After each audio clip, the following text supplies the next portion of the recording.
Hello, everyone, and welcome to Grip Lock, Foundation Disc Golf's weekly podcast. I'm Hunter, joined as always by Trevor and Konner. What up? We got a fun show today.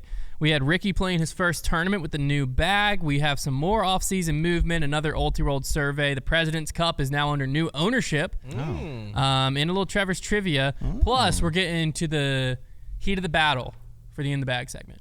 Oh, That's shoot. right. It's a big one today. It could end this week. Oh, man. So Oh, man. How many more do we have? this week and next week. I know it'd make my Oh, back bum. feel better picking up 2,000 putters off the ground. Yeah, that would suck for Trev. Yeah, How many? what's the punishment So again? the punishment for In the Bag is the loser has to make 2,020 footers on a live stream, and the winner gets the People's Champ stamp. Yeah. I'll explain that in a The little bit. middle gets nothing or nor has to do anything. Exactly. So, but before we get into all that, word from our sponsors. It's time to raise the bar this year with the all-new Chairman Plus electric foil shaver by Manscaped, placing the power of a barbershop quality shave in the palm of your hand. Whether you're suiting up for the boardroom, getting ready for a date, or setting the stage for cuffing season, this Chairman Plus delivers the professional-grade performance tailored to your style. It's luxury reinvented for the modern man who demands more. Ready to step up? Join the movement trusted by over 12 million men and visit manscaped.com today and use code GRIPLOCKED, one word GRIPLOCKED, for 20% off and free shipping. So what makes the Chairman Plus stand out? Well, it's all about versatility and precision. It comes with 2 interchangeable skin-safe blade heads. You can use the 3-blade foil for a close, smooth shave when you want to go completely clean, and then switch over to the precision trimmer attachment to refine the details and create sharp, defined edges along your neck, jawline, and sideburns. And it's designed with skin-safe technology to help reduce razor burns and irritation so your skin feels smooth and comfortable after every shave, reducing redness and discomfort. So get the Chairman Plus today and experience a shave that's as smooth as you deserve. Get 20% off and free shipping with code GRIPLOCKED at manscaped.com. Again, that's 20% off and free shipping with code one word GRIPLOCKED at manscaped.com.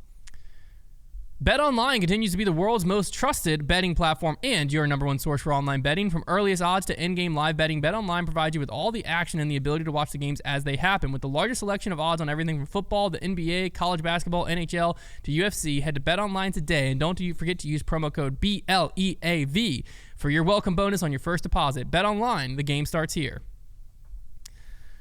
So many disc golfers have tons of extra discs cluttering up their closets and cars, and there are very few storage products on the market that are designed specifically for golf discs that don't waste any space. And unfortunately, the ones that do exist are terribly expensive.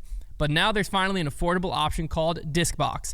DiscBox is the only low-cost disc golf storage product on the market. So go to discboxdg.com and you'll find quantity discounts, wholesale options, multiple colors, and most importantly, no order minimums. So you can order just a single box if you want. Visit discboxdg.com today and get your collection organized. And don't forget to use code GRIPLOCKED, one word GRIPLOCKED, for 10% off your order. I need to get multiple colors. I might need some like fuchsia disc boxes. I like yellow. Do they have yellow? I don't know. We'd have to check it out. You'd have to go and use code The GRIPLOCKED one I've for always 10% used off. is the white one. Right. They have the sick white one. Oh. They had, I think at one point they had like a blue and lightning one. Oh, that's cool. Yeah, they had like printed ones. So Okay, that's actually sick. there's some sick ones. Okay, I'm actually sick. Now I want to, before we get into the show too much, you may or may not have seen this on Instagram. Okay. But Dude Perfect posted, so the cat's out the bag. Okay. Brody Smith was invited to be in their Trick Shot World Championships. The Smith. And The Smith. that video, have we not called him that before? I don't know. That's The video fun. is coming out on Saturday, which is super exciting. I more so just wanted to clarify because Trevor was clearly in the picture. I was in the picture. You just can't see me. You can see I got Mike Wazowski'd. You can just see my Yeah. hands back there. Very fun. They jostled us around for that group photo, and you got that bad end of the deal there. But I more so wanted to clarify because there's a lot of people in the comments that were tagging like, I can't believe Foundation Disc Golf got the invite to this. Huge for the sport. I wanted to clarify, Brody Smith got the invite. Yeah. And then texted Trevor and I was like, hey, do you guys want to just come watch this filming? Yeah. And we were like, that'd be sick. And then when we got there, he needed teammates and we ended up in it.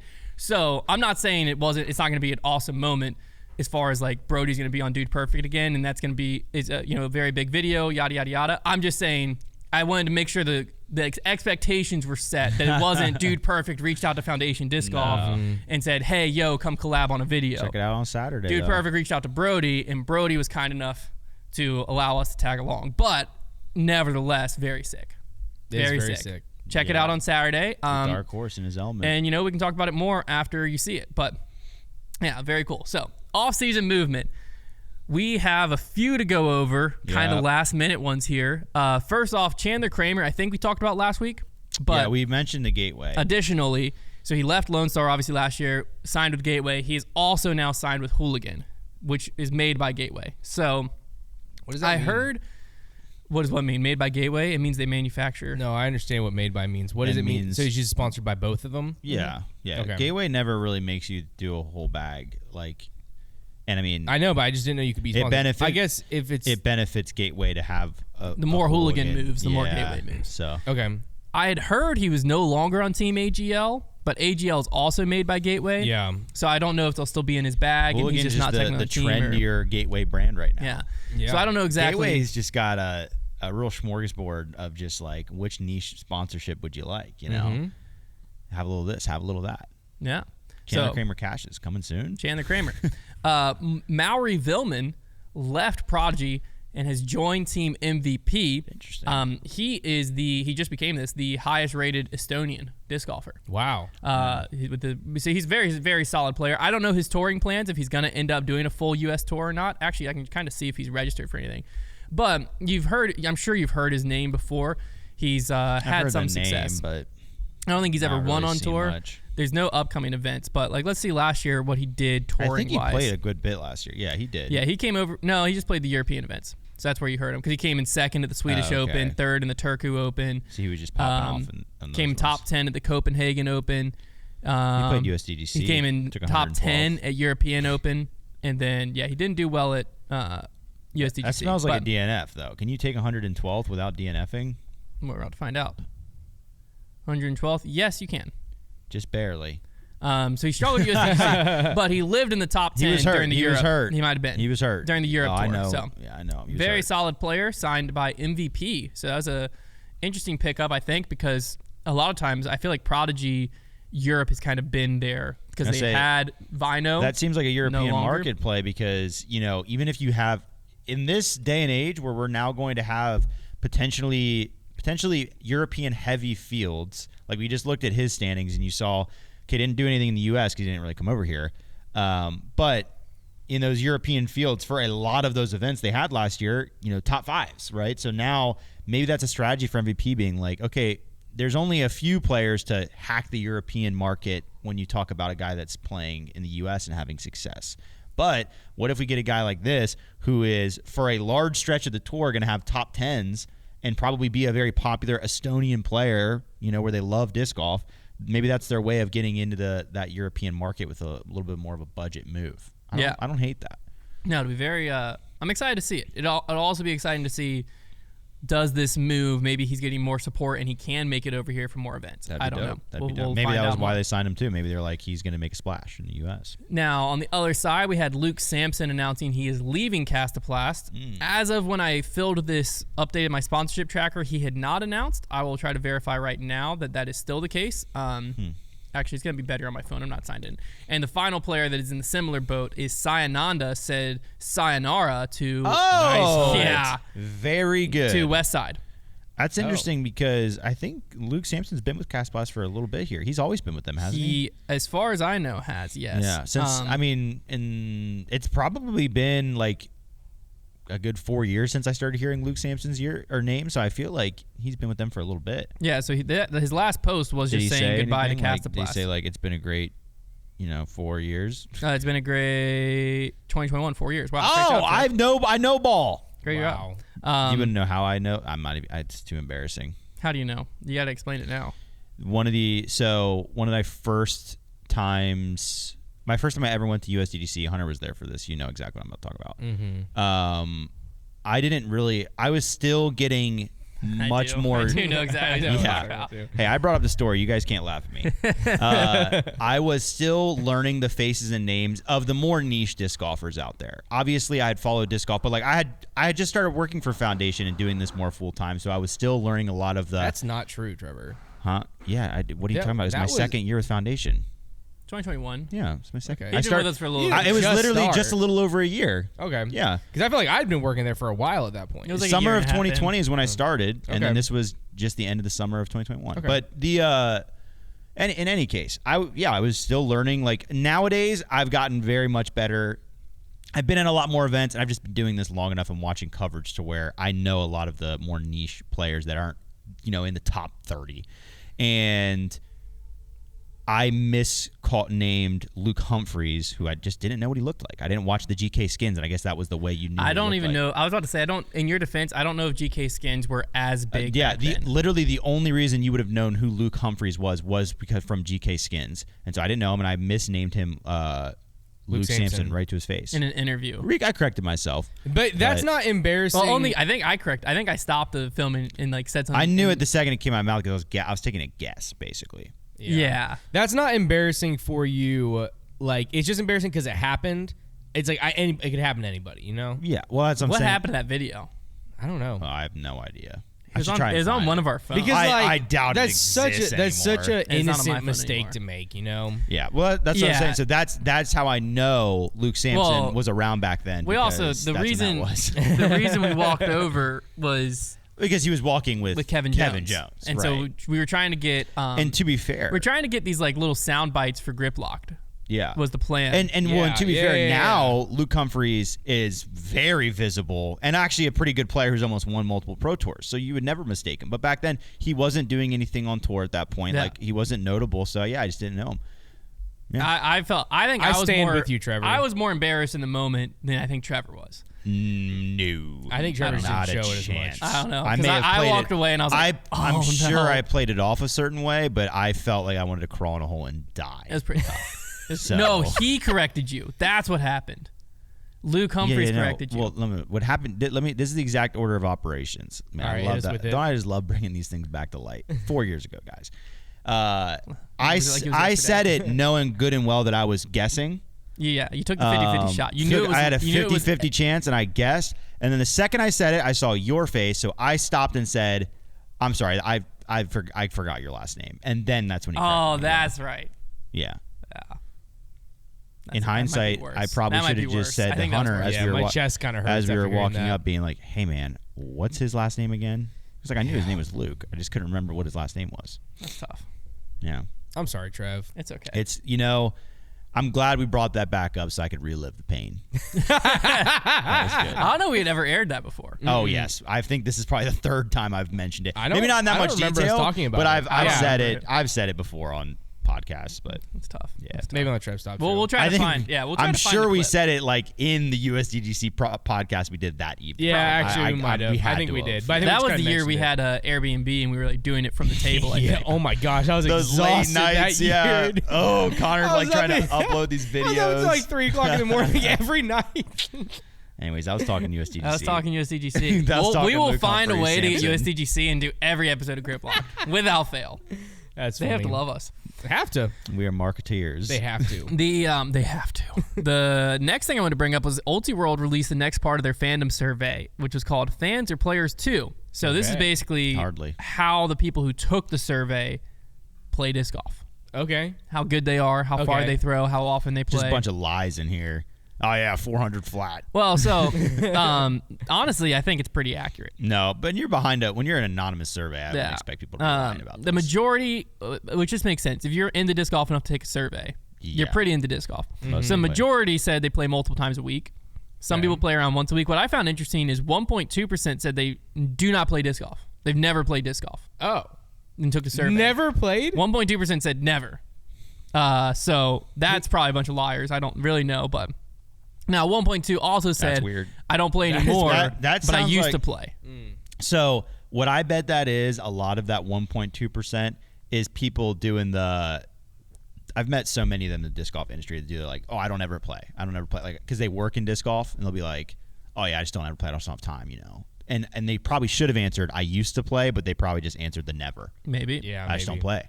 Because there are some people, too, their lives just don't allow them to play anymore, Maybe they work a job that they get home real late, Yeah. Now, this is also like, what year did you start playing disc golf? And they had you as... Oh, gosh. Were you a current PDGA member?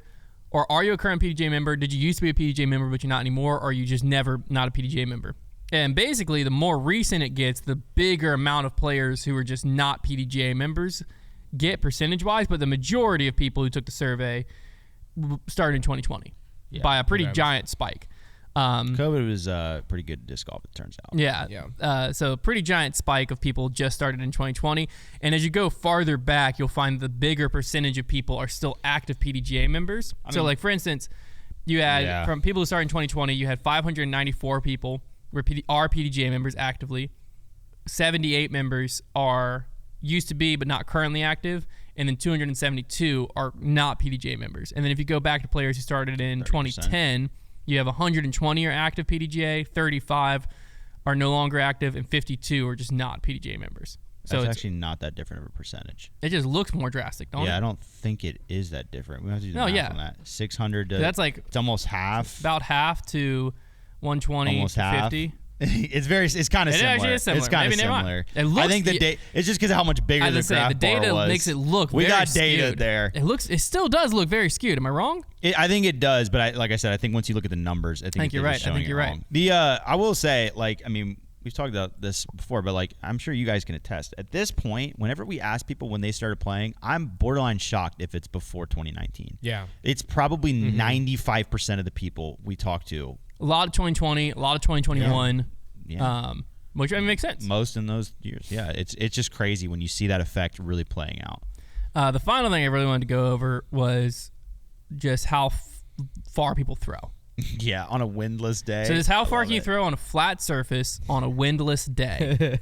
And this is why I think it might be accurate. Yeah, this looks reasonable. It's like standard distribution, basically. The majority of people at 28.2% came in throwing 300 to 350 feet. Okay. Yeah. Which I think that's Then 26% said they throw 350 to 400. Next up was 16% said 250 to 299, which I mean that wall was true for all of us. Everyone hits that 295 mark, and you just can't get over 300 feet. Mm-hmm. Brody says everyone can throw over 300 feet, but I don't really remember. I didn't. His point he was trying to say was you're capable of throwing 300 feet. How it came out was everyone can throw over 300 feet, and we both looked at him and were like, that's just not true, Brody. And then after the show, he explained, like, no, like, everyone can throw over 300. I was like, can is a very important word there. Yeah. Everyone can throw over 300 feet, but not everyone does throw over 300 feet. Then 14% said 400 to 449, 6.7% 200 249, and then 3.8% said 450 to 499. Yeah, I was curious to see if I had ever measured any throws from like when I first started playing. My earliest measured throws were when I was 18 years old, so I had already been playing for like 4 years. Let me see my U-Disc, because I used my U-Disc. I accepted, like, I became a U-Disc adopter pretty early in my disc golf playing days. How do I measure throw? 13 so by this thing's standard, I would just probably barely squeak into that. So my first throw, and I remember this, it was a forehand with a Blizzard crate, July 19th, 2015. So I had been playing for not long. I started in probably February. Yeah. So March, April, May, June, July. I've been playing for like 5 months. Oh, 5 months. And it was 319 feet. Anybody can throw Blizzard crate. But I remember that one, the reason I measured it, I think I downloaded U-Disc to measure You were that. like mind blown how far it went. Where'd you throw it? It was in my parents' backyard. I threw a forehand. Where do you throw 300 feet? So before, I couldn't throw over 300 feet. So we would throw from like the road into their backyard. Okay. Towards my house, basically now, towards that neighborhood. And to get to the fence was like 270, 250, somewhere in that range. Over the fence. So we just never threw over the fence because Jimmy and I just started playing, my brother and I. And this, I ran up and I threw. I think it was white Blizzard crate. I ripped it forehand. That's so swag. And it flexed into the like neighborhood's backyards. And I was like, I've got to measure that. That has to be over 300 feet. That's like funny. I went over all the fences. That's funny. And sure enough, 319. My very first throw ever recorded was in 2017. December 27th, 2017. How long have you been playing then? A while. Yeah. Yeah, probably a year. Okay.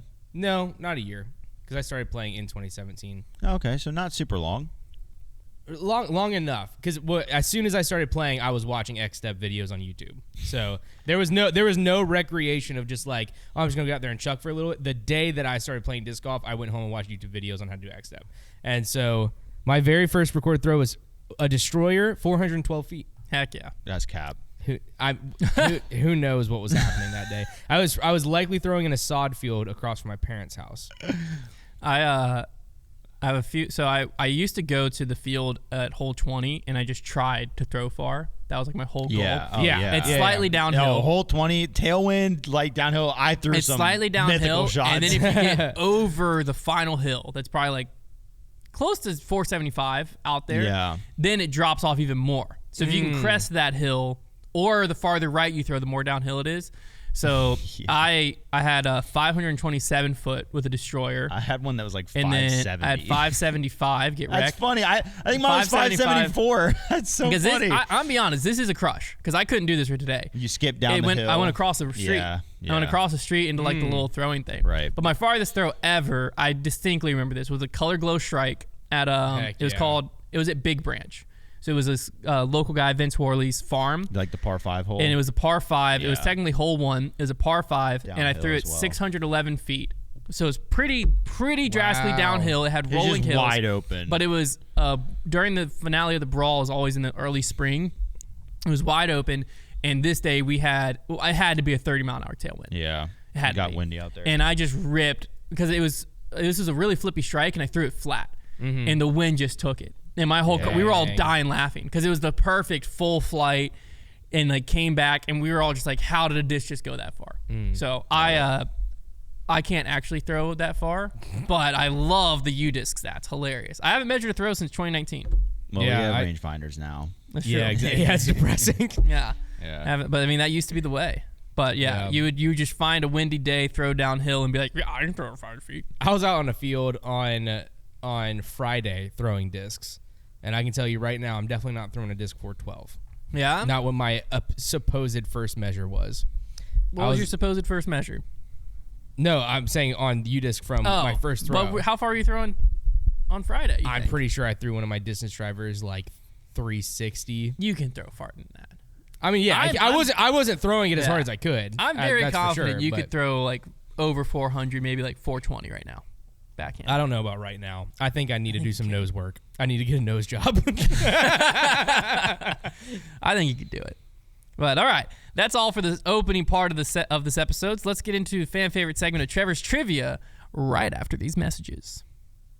Okay, so I'm bringing one back. And Hunter and Khan's favorite. I'm bringing a game back that we only played once because I hate it. I really want to try this game again. I love retrying games. It's the game of Bull. So we're doing all disc related ones though. So it's fair fight. Baloney. And the name of basically the way the game works is I'm gonna say how many blah blah blah can you name, and then I'll have one of them start. Oh yeah. And Konner will say I can name 4, and then Hunter can either say I can name 5, or he'll say Bull. And then once somebody says Bull, the other person is put to the test, and they have 30 seconds to name what they said they did. If they do, they get the point. If not, the other person gets the point. Okay, I like this game. Last time y'all were both way overconfident. Yeah. In your abilities. I think I was. Sound like me. I think I was very overconfident. In any case, okay. So we have 5 categories. They're all going to be disc manufacturer related. Bull. Name them. Hunter won last time, so we'll let Konner go first. Okay. Konner, so this is in 30 seconds. In 30 seconds. How many Discraft mid-ranges can you name? 5. I'll go 7. 8. Bull. Okay. Ready? Yes. Your time starts in 3, 2, 1, go. Buzz SS, Buzz OS, Wasp, the Hornet. We have the not Mako, Meteor. We have the Soul. I just need one more, right? Two more. Okay. 15 and then seconds. We have the what are the other ones? Oh my gosh. Oh no. What did I say? I forgot. Oh no. He's got 5 seconds. Oh no. Wow. So much confidence. Yeah, I had time. I can't think of it. Dang it. We missed Malta. You missed the Malta. And then did you get the I don't really know what else you missed. Did you get You got the Wasp, you got the is the Stratus? The Glide you could have gotten. Glide you could have gotten. The Drone could have gotten as well. You came out the gates really strong. Swarm. That was a good reference round because it gave you an idea of how hard this is, but also there's always that freeze point. You were cruising. I thought you were gonna have it. Okay. Hunter, I'll ask you this one first. Dang. How many gateway drivers could you name in 30 seconds? 1. I'm just kidding. I could name 5. Bull. Okay. Do they have 5 drivers? Oh, I should this is distance. That's not what I meant. Oh, I'll restart. That's not fair. This is fairways and distance drivers. Why that drivers? I didn't say distance drivers. I just would have thought you said fair. No. I called bull. I could probably do that many distance drivers still. I called bull. All right, we'll just start with I'll distance start with drivers. distance drivers. Okay. Okay, go. All right. Journey, Spell, Aura, Realm, Ether. Okay. Never mind. It didn't even matter. Well, Journey's a fairway. No, it's not. It's an 11 9. speed. 11. Oh, now we have a speed You might be off. thinking of the Assassin or the Spear. Those are both fairways, the Assassin Spear. The Journey is an 11 speed. Actually, I think it's 11 and a half. Dang. Take that to the bank. Okay. I swore I was saying in the Journey. 1 to 1. I'm going to look it up because I have to. I thought it was like a the confidence. maybe the 10, disc, I'm thinking it was a maybe 9.5 -1 2. No, that's not a Journey. Let's see here. I mean, the confidence. I think it is a distance driver as well. 11 and a half. He knew it. He knew it. That's awesome. Okay. All right, so it's 1-1. 1-1. All right. This one I think should be interesting. Konner, how many Innova putters could you name in 30 seconds? 5? I think you do 6.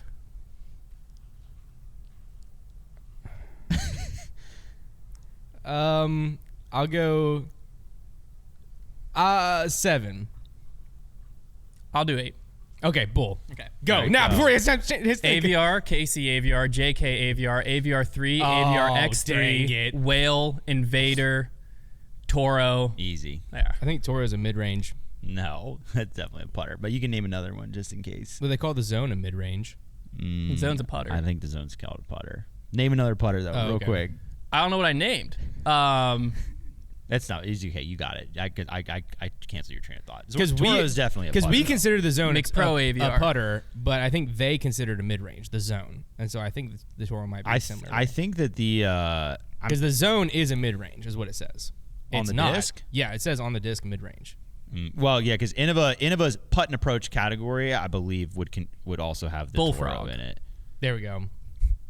Pit. I forgot about all the AVRs. Ooh. Yeah, that's what I was doing in my head is how many AVRs can I get through? Yeah. And then I'll just have to find like a few I other will ones. say I think the Toro is a mid range, I told you. but that's not fair. I mean, he would have No, gotten another you're one. good. That's I why canceled his train of thought. No, it's Got fine. another And also, you would have. You had like 20 seconds left. I mean, was the Bullfrog a mid? Yes. no, that one's a no. putter. How's the Bullfrog? Listen, I agree with you. It shouldn't be a mid-range. Yeah. It just is called a mid-range. It's Okay, 4-speed. 2-1. Konner. Well, but see, here's the tough No, part this with one 4 starts 100. speeds. Yeah. Is a rock's a mid-range. Yes. Yeah. But a zone and a Toro is a putter. Yeah. A harp is a putter. Yeah. But I'm sure there's another 4-speed. That's like I was texting. It's just, speed. It doesn't matter. Jesse from Trash Panda sent us all those prototype canyons, and he was like, "What do you think the flight number should be?" And I started mine off with a 4. I forget what I told him. I said 4, blah blah blah, and then he was basically responding like, we were going back and forth, and how I described it, I said it's a 4-speed like a rock's a 4-speed, not a 4-speed Yeah. like a zone's a 4-speed. And then he responded and said that's because I said it's not a 5-speed because it didn't fly fast enough. The beauty of That's the flight number Beauty of flight anomaly numbers. is that zones and stuff should probably be 3 speeds. Probably 4-speed is the Bermuda Triangle. of flight Or numbers. maybe a rock should be a 5-speed. okay. I think the Rock should be a 5-speed. Yeah, I think that's probably the case. I think a It's- Zone is a 4-speed. Let's just make speeds go up to 100. We won't have Oh, this and a problem. Rock 3 is a 5-speed. I think the Rock should also be a 5-speed. Yeah, I think the tough part is just the rock flies slower, but it probably has a similar rim width to a zone. Yeah. Yeah. I think that's where they get caught up. It's Yeah. like if you go by that, but then if you throw them all next to each other, It's a weird thing. because if the zone was flippier, it probably would feel more like a mid. If the zone had like flip up and glide. Well, so my best example for that is like an A5. Or a Shaman. Well, Shaman's a little bit deeper, but like an A5 is like a similar. I think a Shaman's pretty similar to a well, it's Zone. like an A5 and a Shaman in a zone. A A5 Shaman's and a much soul, deeper or than it's not Zone. a shaman and a soul. Yeah. Like the soul is clearly a mid, but Right. the shaman's a putter. But I would Yeah. say the Soul But is a they're, like, 4-speed, though. pretty close. I would say the Soul is a 4-speed for sure. Yeah, Yeah, it's weird. That is definitely like the grayest area. flight numbers are weird. they are. What it Okay. means. So 2-1, I'm up.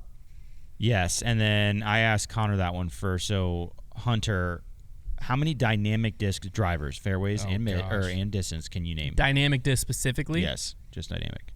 We'll start with 3. Konner, You said drivers? just Fairway and distance. and distance. Okay, then I can definitely do 4. I think I can do 5. Fairway and distance? Only so many. I know he can do that many. I can't take too long to answer because I know he's thinking in his mind right now. Yeah, the longer you take the answer, the more. Okay, I'll say I can do 6.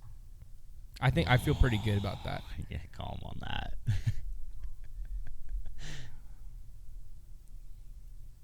Now both their gears are spinning now. The longer you wait, it's like I'll just say bull. Okay. Dang it! Okay. I can get 6 very easily. Ready, I can't get 7. Set, go.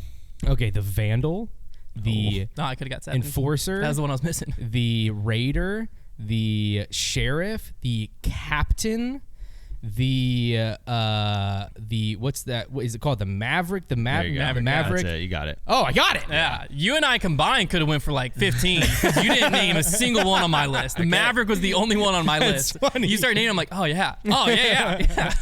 We could have dominated that category. Perfect. You guys are tied up. Last one. That was the best way for me to go because I know I was counting on my hand, but I wasn't thinking about how many I was getting. Yeah. I was just going Because I was going That's like the way to go. Escape, Raider, Trespass. Okay, I didn't. Yeah, we could have combined for. wow. We probably could have named more than they actually have. Probably. We probably would have started naming other ones. Felon. Okay, this is the last one. Konner. Winner takes all here. Konner, how many MVP mid-ranges can you name? MVP mid-range. Wait. We need to clarify for both of our sakes. Oh, Yeah. Axiom. MVP or the whole MVP family? MVP and Axiom. Okay. No streamline. Okay. Gyro. Yeah, Yes. Gyro. Well, within that family. Okay. 3. This was gonna be tough. This is hard. I can go 5. Oh. All right, Bull. Okay. Oh, you're gonna give it to him? I don't know if I can name He's more gonna than that. win. Ready? Go. Matrix, Reactor, Hex, Paradox, Uplink. That was just free. Is the reactor a mid? Yeah. You had to force him. I thought the reactor was The reactor's 6.5. just no. You're thinking like the Crave. The reactor's just like an overstable. It's like a 5 or a 5.5, but it's like mid. an overstable Hex. Yeah. Gotcha. It's As like long a as I'm straight thinking of the mid. right one. Well, No, the I reactor. think I'm 1,000% sure the reactor is a. Look it mid-range. up though, just for my sanity. The sanity. That's another. I'm just kidding. What if it's not that? What if it's a fairway? I thought it was a 6.5. Cancel. We might have to cancel the entire game. No, it's 5. Okay. What is it? What disc do they have that's 6.5 that's overstable? The servo. No, Oh, you're talking thinking of the Lane King disc. thought it No, started with there- an R. It's like the the- glow one. I thought it was like reactor. There is a Resistor. resistor. It's resistor. That's what it is. Okay. Yeah, I knew there was one like that. Similar. You could see my confusion. Okay.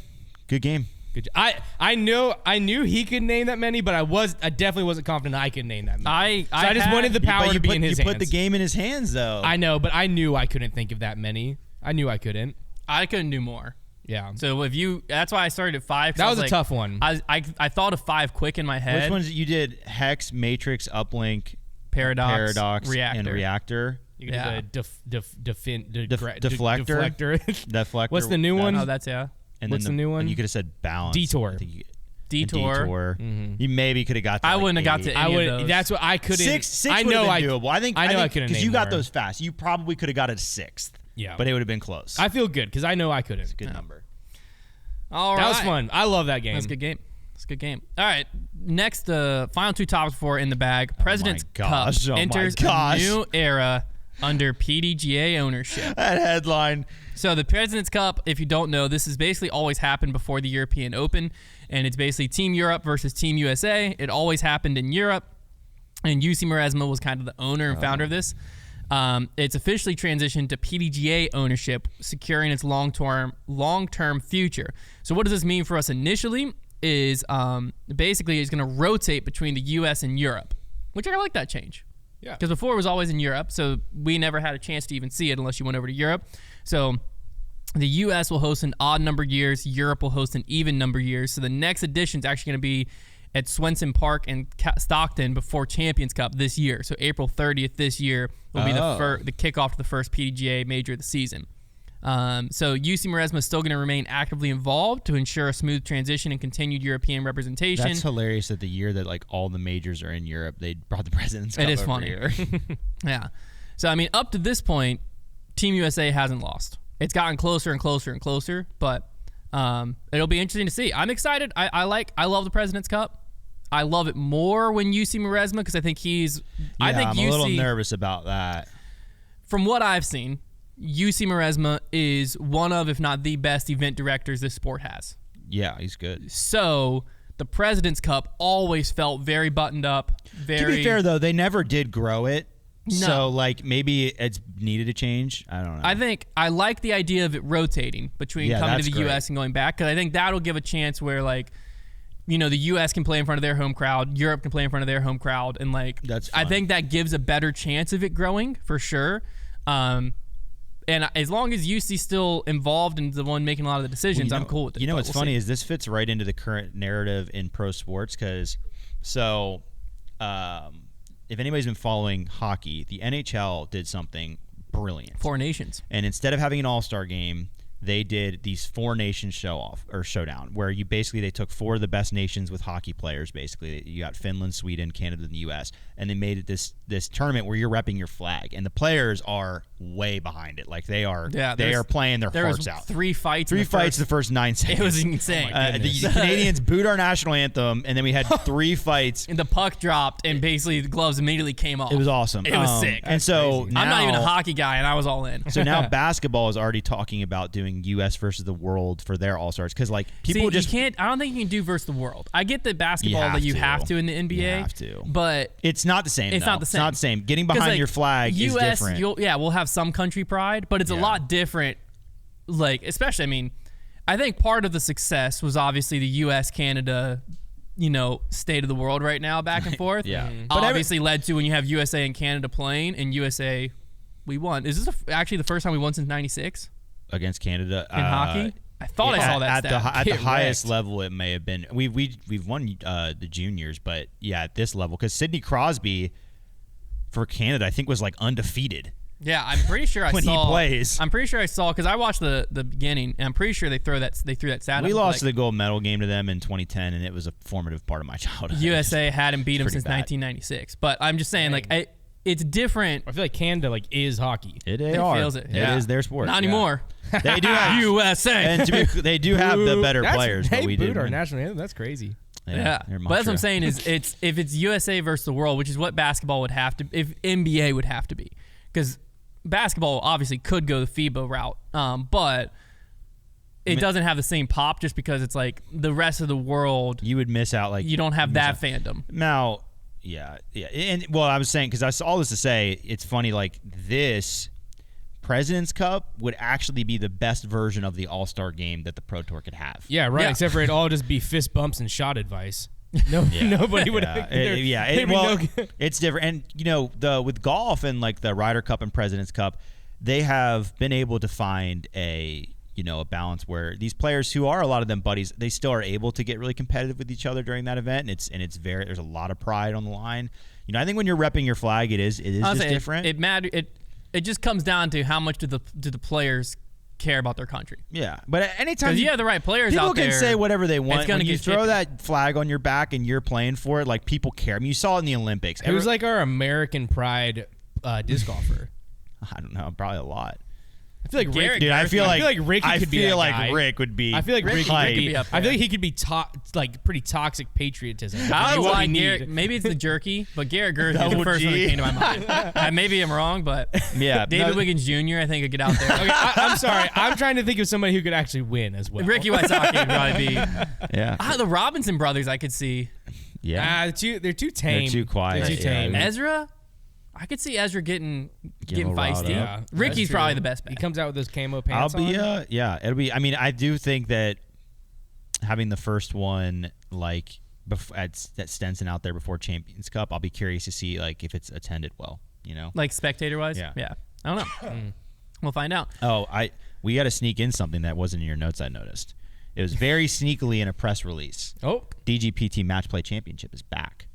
Oh, I didn't see that. Did you not see that? I did see where they expanded their coverage. So they're covering more events. This was just kind of sneakily snuck into a press release where they talk about their coverage, and it's subscribers can look forward to an additional competition format this year as the DGPT brings back the Match Play Championship. This exhibition series will feature in-season regional match play events on Thursdays at the Music City Open, Crocol Open, and the LWS Open at Ottawa. Players will earn their way into a final match play tournament taking place at Hornets Nest in Charlotte, North Carolina, shortly after the Pro Tour Championships. All All-Stars from 2024 are automatically qualified to the regional competition, and additional players will qualify throughout the season. So they're making a format out of the match play. That's very cool. We do probably need to change our Music City Open dates. Yeah, well, no, I think we were still getting in there like the day before that even. Yeah, but we were trying to film that Thursday. So just need to keep that on our radar post grip lock. I mean, the players, I don't think they're going to be using the whole course, but we can look at it. Well, it's more what players are in the field. That's the question. Yeah, probably one that we'd want to. Exactly my point. Yeah, good point. So we might have to change that. Anyways, exciting. I'm all for new stuff. You know? Yeah, as long as the players care. If you get the players to care, then the fans can care. Yeah, but if the players don't care, it's hard for the fans to care. I say, unfortunately, the match play thing, I love match play, but I think you have to use it at the right times. Like, for example, at President's Cup, I think match play is electric. Dragging out a whole series like that, if there's enough money on the line, sure. But dragging out an entire series like that, along with the other events, it just seems like, okay, it's just more disc golf for people to consume when we're trying to get people to consume the disc golf that is already out there. I don't know. Like, it sounds like a good time, but it's a little overwhelming to me to like have that many. I'll watch the championship, but like I don't know how much I'm going to be locking in to a match play thing that's an exhibition before the actual event starts. It's like, I think it's more, in my mind, it's their play to just continue to increase the value that's brought to DGN. Definitely, because like now it's a another on days events that were 3-day events, you have another thing to watch. Yeah, and that, to be fair, these are lined up with 3-day events, so I'm cool with that. At least it's not like, yes, there might not be spectators, like there might not be many spectators. It's like if you had a pro-am before the event, have DGN. If I'm like, I'll turn it on while I'm at work on Thursday. You know what I mean? Because like there's disc golf on. It's similar to the All-Star event. I don't have to care that much to just be like, well, I'm already paying for DGN. I'll flip it on. Here's what's going on. Here's when it will be cool is like, okay, we're at Crow Cole, this really cool course, and we get really good. If we get a really good matchup, like that's what will be fun to tune into. Like, oh, Gannon and Rick are both on heaters right now, and they're matched up in the match play. Like that, the individual matchups could be a lot of fun to watch. I'll be curious to see if it gets any traction. Final thing to talk about here. Ricky Wysocki took no time to adjust to his new bag as he took down Anthony Barella at the Shelly Sharp Memorial by 2 strokes. It was a 3-round event. Ricky came in first, AB came in second, Adam James in third, Drew Gibson was in the field, Parker Welk was in the field, Luke Humphreys, not Luke Sampson, was in the field.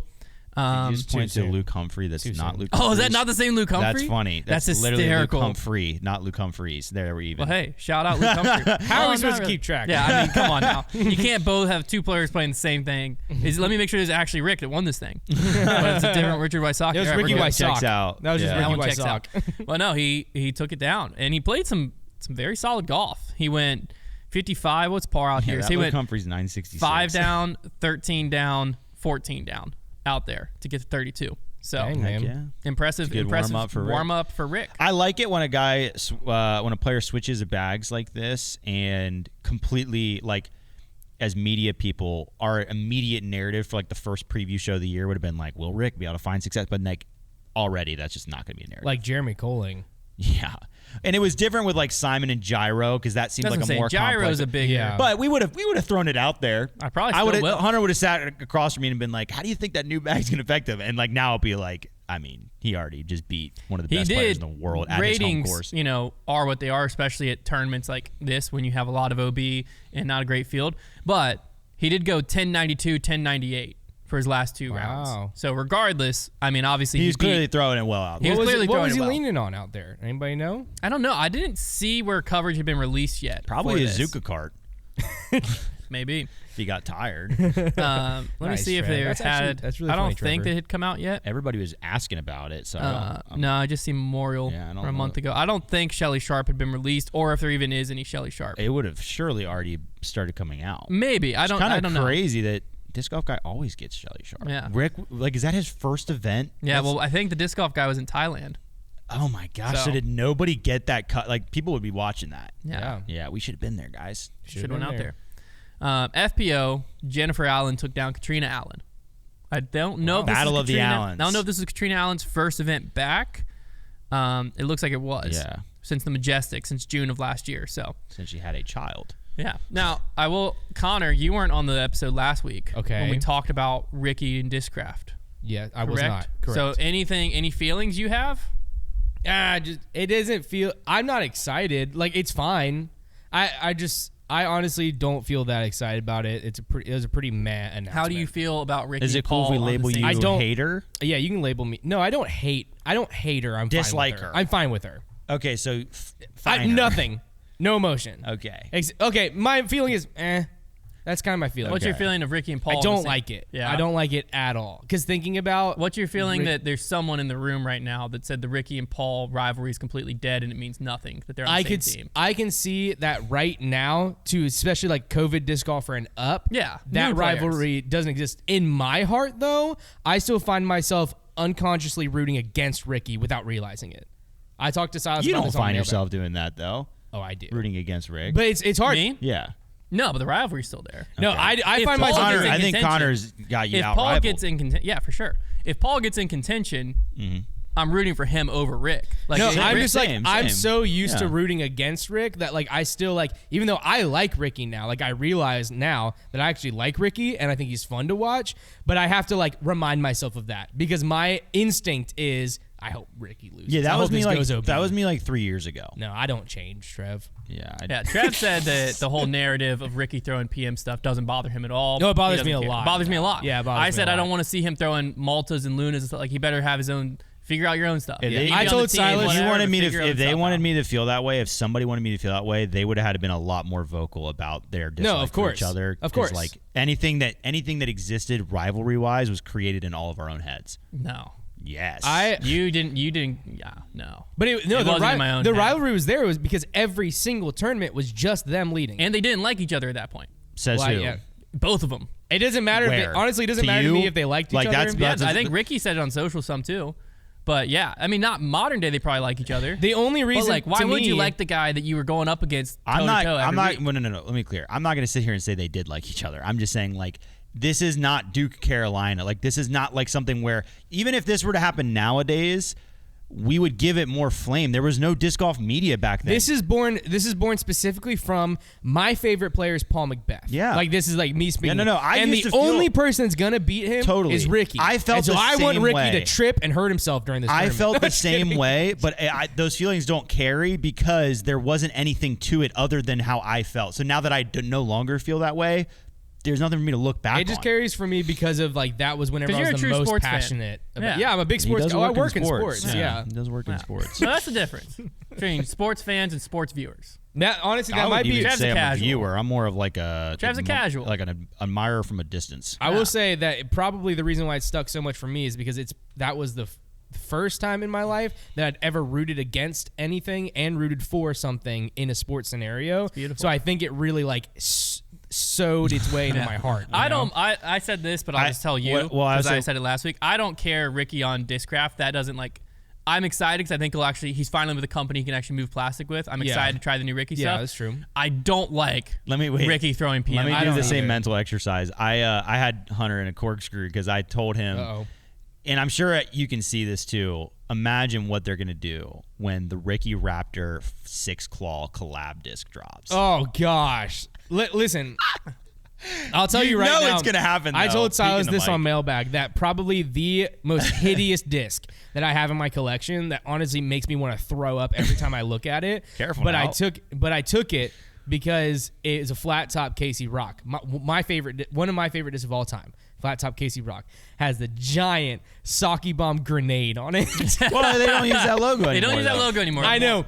But still, just the fact that That'll help kill the one, winner. that logo's hideous. Two, it was Ricky Wysocki It on wasn't my even a grenade. KC It was like Rock. a nuke. No, it was a Oh, grenade. that one had a it was grenade? a grenade. Yeah, Yeah. yeah. It was Ricky Wysocki on my KC Rock. It was disgusting. Why didn't you wipe it?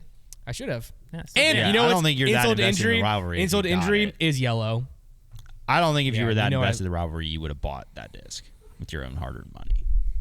I think that says I something. bought a Ricky Destroyer and I Oh, threw it once and I couldn't throw it Yeah, anymore. I couldn't look It's at on my them. shelf at home. I couldn't look at them. It couldn't be in my bag. Just to be clear, I haven't thrown that rock once because These I can't put it guys. in my bag. Yeah. But honestly, really amazing feeling rock. I'll Won't throw a touch Ricky it. Raptor, but I will not throw any. I'm on the record here. Okay? I will not throw any Ricky stamps on a PM disc. We got to find a way to make that back. I'll join you there, Hunt. I'll join you there. Oh, Yeah. man. Just I will for not. it's a principle thing. Yeah. Some people just don't I care have about no principle. morals, nor Yeah, Trevor has ethics, no nor morals. principles. We're actually me and Hunter are Nor starting spine. Me and Hunter are starting the Principles Cup. There we go.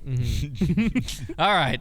Time for In the Bag. Trevor won the last one we did, so Trevor will decide the order. Let me paint you what's going on here. Okay, paint me. So basically, Konner is at 8 points. Trevor is at 11 points. I'm at 14 points. Oh, I'm big losing? Like bad? Not bad. No, bad. That's bad. Basically, there's 3 points between every person. So what can happen is Trevor's the only person that's in a position where he can win or he could lose. I'm real fluid right now. I could win or I could come in second. I can't lose. Konner could come in last or could come in second. He can't win. Yeah. So I think what hurt me is the last few haven't been like get creative. It's been more like pick a thing. I mean, the last one was your favorite lunch spot. That's pretty creative. Well, yeah. And you went with a local Mexican restaurant. Well, I know, but that got ruined. I'm just saying. That was the tough one. So Trevor will decide the order here, and the order is pretty important, I think. Yeah. But we're going with the best Disc Golf Pro Tour event. Now, so if someone secures first or last year, so basically if I win or Konner comes in dead last, the next week we will do the runoff, which will be just head-to-head, and the third person, the odd man out, will just bring a topic and we'll have a head-to-head to decide second or first. I hope it's decided here then, because I don't think I can handle that pressure. To clarify for the audience, our stipulations were no majors, and it has to be a Pro Tour event that's just happened at any point. But you're not like picking a specific year. Yeah, you can't say 2015. You can pick one that happened once but doesn't happen anymore. But it's not like we're not talking about what happened at that specific event. It's just the event, how fun it is to watch or was to watch, like as an event. Yeah, you can decide you can rationalize however, but it's just going to be listed as the event name. Right. So if you want to say I love this event because of what so and so did at this year, that's fine. Yeah. But the list is just the event name. Okay, I'm going to go first, and I'm going to have. I guess I need to kind of block Konner. So I'm going to have me go first, Hunter go second, Konner go third, which that could work for Konner. He could get the two he wants, but I think I'm going to take MVP Open. That's smart. I think that was probably the obvious one to take. It's my favorite to watch. It's a great course. I'm done now. Everybody loves MVP. No, you still have a list of four. Yeah, I'm done now. I am going to take the Green Mountain Championship. That would have been my second because I think that is another one that people love. I'll just put GMC. That would have been my second pick. All right, Konner, you get 2. These picks are big here. I'm going to go D-Glow and Music City. Okay. Very recognizable events. That's why I'm. Yeah. 2 popular events. People know about it. Yeah. I don't hate those. I think MVP was the wagon here, so I think that was a good choice by the trunk. I don't even know what to choose now. Do I just go straight recognizability, or do I go with events that people really like? It's tough to say. Probably events people really like really niche ones. I think I'm gonna go Idlewild. That was my next one. That's on my list. I like that one. Dang, you guys are really wrecking me right Trevor, now. you get 2? I'm going to take. This one's gotten worse. I don't want to take that one. I'm going to take Des Moines Challenge. Okay. Obviously, it's not called that this year, but that's what it's been called every time it's been run. What is it called this year? Discmania Challenge. Okay. And I'm going to take Crocol. Because I know that's only happened once, but it's like the number 2 or number 1 course in the world, and everybody last year was mind blown by it.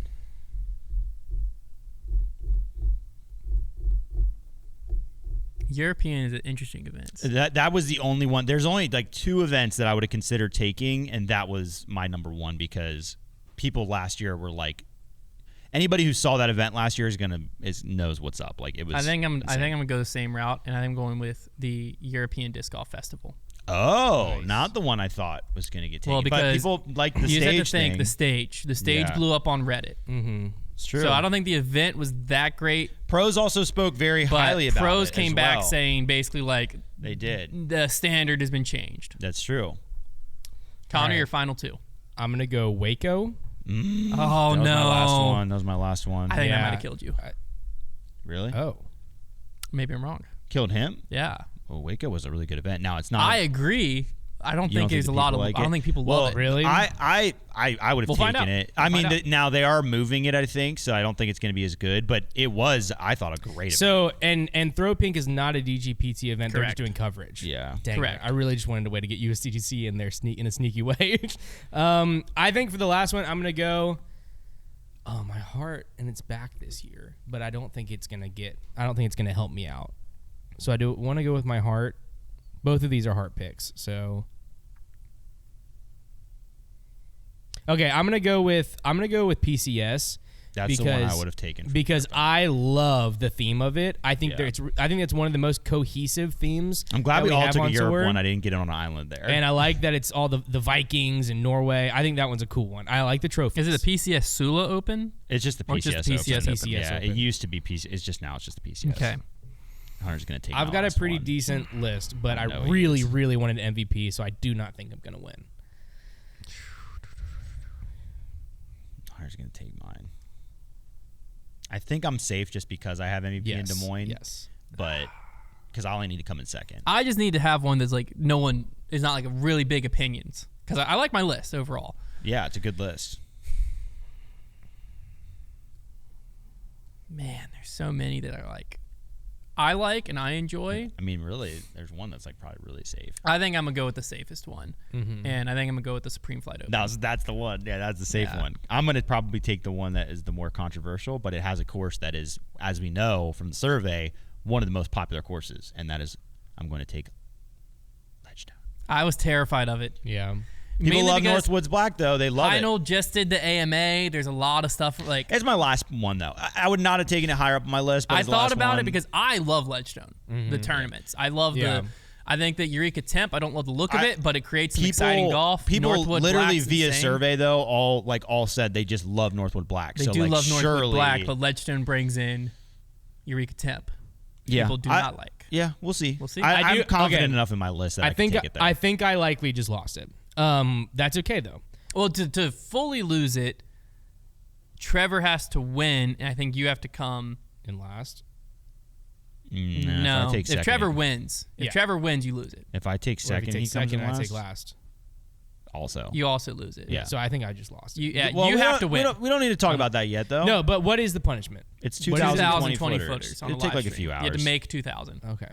20 footers. Because the one that I did that took forever was 2,030 Yeah, footers. that's 20 footers. You're gonna make it's not like great. I'm gonna get so good at putting. You probably have to, you're gonna make like 8 out of 10. You probably have to throw like 3,000 putts. Okay. That'd be making 2/3 of your putts. Golly, that's what are you talking about? From 20 feet? That'd be like 6.5 makes per 10. Maybe close. Yeah, you probably throw around. Golly, that's a lot of putts. Yeah. Oh, geez. But then the winner gets the People's Champ stamp, which the idea behind it was basically whoever's the winner is going to be like flying off of the top rope, and it says the People's Champ behind him, and like he's a wrestler and about to body slam the other two below him or drop the people's elbow on him. Okay. Yeah. So. Yeah, that's fun. That'll either be Trevor or I, because Konner can't win it. But we'll find out next week. Hopefully, if this works out, next week we're having a runoff between two people, because I think that'll be electric. All right, it's time for the Silas Selects. Did Silas select? Yeah, it's in his bag right here. Oh, you better believe he selected. Okay. I'm going to go ahead and take... I want to make 03. Oh, I hate that. I want to make 03. I hate that. Yep. It's so good. Give it to me. I think Don't look at him. I think I'm getting MVP. Shoot, I was getting a whiff of that as well. Well, yeah, but I'm stealing it. I can take it too. No, you can't. I'm going to take... I mean, you can both take MVP. I'm going to take the Omega. Oh. Not the Omega... I'm going to take the Omega 4. Omega 4. Not just the Omega 4. I think that it is a... MVP is too close to the left. It's too immediate. I'm actually going to go with a FD. Oh, it's a Discraft Kratos. Oh, Dang. my. That's a terrible was pick. really close. That was in the Silas, putter. I had a putter. Silas, that was a bad pick, dude. That was a great pick. No one got it. You're trying. I'm just kidding. Silas stands undefeated. No one's gotten it yet. All right, we'll be back next week to talk to y'all yet again with some more disc golf news. And then here pretty soon, we'll also have the preview show. Spinning up.